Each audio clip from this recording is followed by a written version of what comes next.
very quickly. In the first round of games, Riley was the only person who managed to win with the white pieces across the board. Actually, Zoe did, but only on time. We're a tiebreaker position. Christine, did you want the white? Okay, yeah, okay, in the first game, rather than second. Now, the reason for that was actually most of us were being a little bit too careful about trying. Those pawns tended to come forward to d4, attacking the bishop and the knight, and a lot of people were trying to move those pieces to safety, and they lost their attack by doing it a little bit.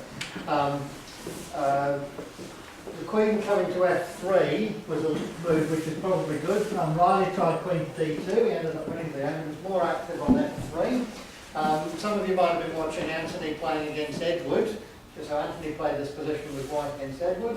Edward did similar things with black. Anthony came to f3, and he was playing on his instincts because he knows the position so well. He wasn't even stopping and calculating as one of you guys were doing, but he was just playing on his instincts because he's sort of got a pretty good idea of the moves which are going to lead to mate, and that's what happened in the end as well. Anyway, let's move along. To give you an idea of how that game went, I went sack, sack, sack, mate.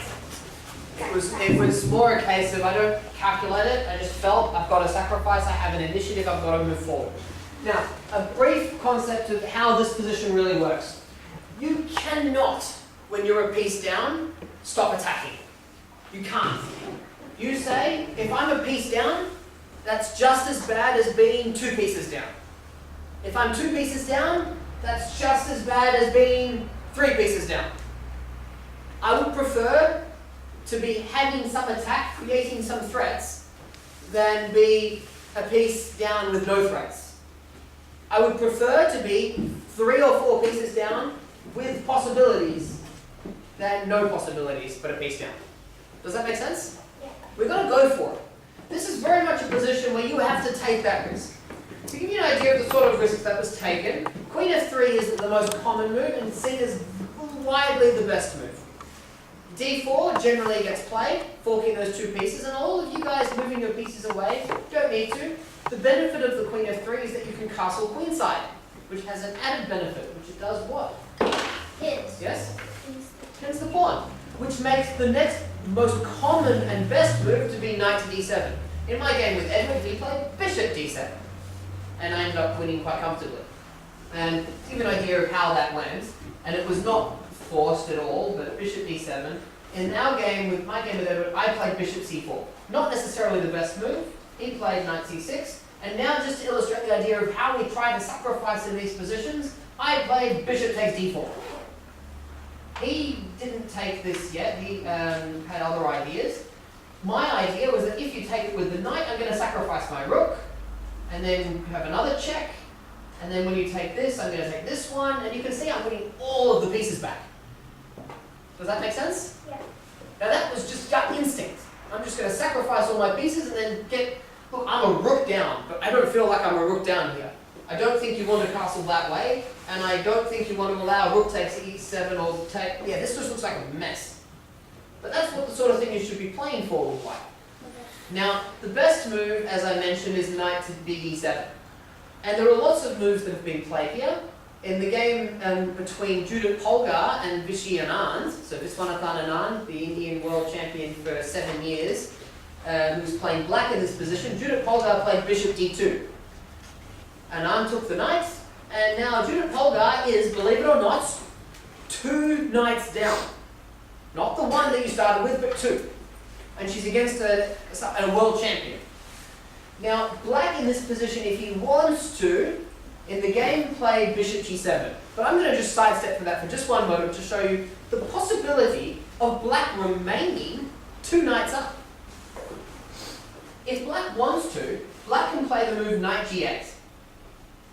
After which, the best move is bishop c4. Hang on, let me just make sure I get that right. Yep. Bishop c4. Knight e7. Oops, knight e7 is the best move. Okay. Let's go back to that. Knight b7, there. Knight g8. Bishop c4. There we go. Knight e7. And in this position, the best move for white, which has been shown for several times, is to sacrifice the third piece. That's bishop takes f7 check, king takes f7, g6 check. And believe it or not, this is craziness, white is 3 pieces down, this position is dead level equal, and will most likely end a draw.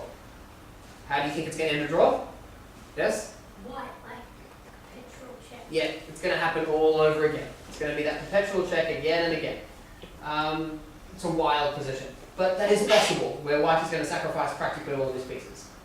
So, after, in our game of bishop takes, Anand decided, I can give back one of the pieces. I've got 2 extra pieces. I'm going to give back one and try and stop the attack.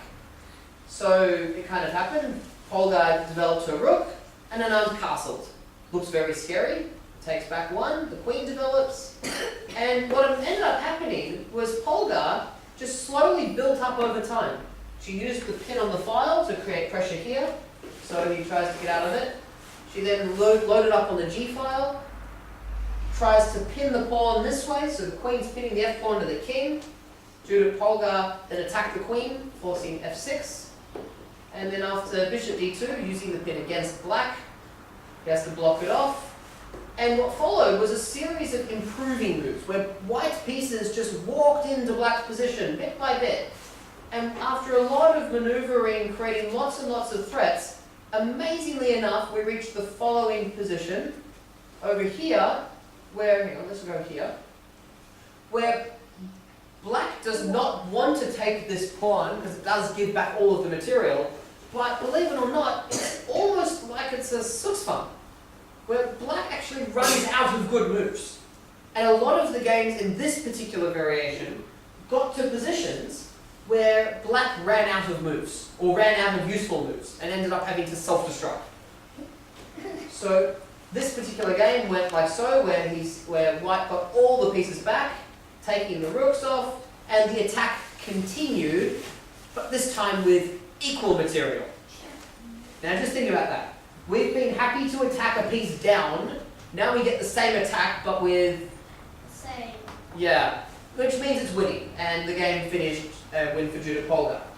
Another quick possible variation that you could try from that position. Whoops, wrong one. I went the wrong way. There we go. Okay. Another possible thing that you can try was another one, which was pawn takes knight. The point being that after d4, you're not going to move those pieces. You're just going to develop your bishop. This was played in a game between Alexei Shirov, who was playing white, and Judith Polgar, who was playing black this time.